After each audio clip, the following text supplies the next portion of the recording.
monsieur le premier ministre Ousmane Sonko man c'est-à-dire lu ma gën a poser problème parce que quand vous étiez à l'opposition et heure bu étudiants yi amee problème da nga doon génn wax nga défendre étudiants yi am na benn discours bu muy wax xawma le 21e siècle où nous sommes ay policiers di dugg fii nii ay étudiants yi duñu ay criminels xoolal tey moom ñëw na au gouvernement ñëw na au pouvoir ay policiers di dugg ci biir université bi di dóor ay étudiants di rey fi nit démb am na ku fi dee benn am na étudiant bu fi dee te den ko fekk ci sàmbaram rey ko monsieur man je ne sais man xaw ma lan moo xew monsieur le premier ministre Ousmane Sonko l'écrivain français Albert Camus disait une phrase importante que le monde est malade car nos dirigeants ne disposent pas de langage clair.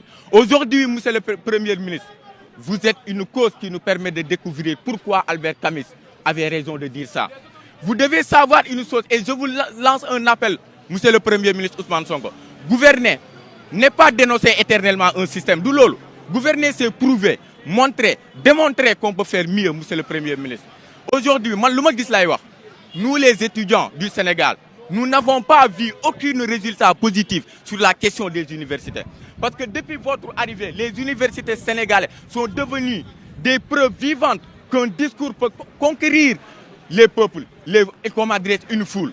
Mais ici, face à la réalité, quand une université devient un lieu de fin, quand une université devient un champ de bataille, quand un gouvernement décide de laisser ses étudiants pendant 13 mois sans bourse, il ne s'agit plus de dysfonctionnement. C'est une doctrine dangereuse. Monsieur le Premier ministre, je ne sais même pas l'oukhéo. Vous nous avez promis la justice, vous nous libérez l'injustice. Vous nous avez promis la dignité, vous nous libérez l'humiliation et la honte. Vous nous avez promis la compétence, vous nous livrez d'incompétence et d'incohérence. Te Thomas Sankara, lu mu waxoon billaay monsieur le ministre dinaa la ko wax man bëgguma dara lu la métti man je suis patriote pur et dur soo xaloon sama xol yow yaa ci nekk mais vous êtes fort en théorie mais nul en pratique monsieur le premier ministre. Parce qu'il y a des promesses qui n'ont pas été tenues.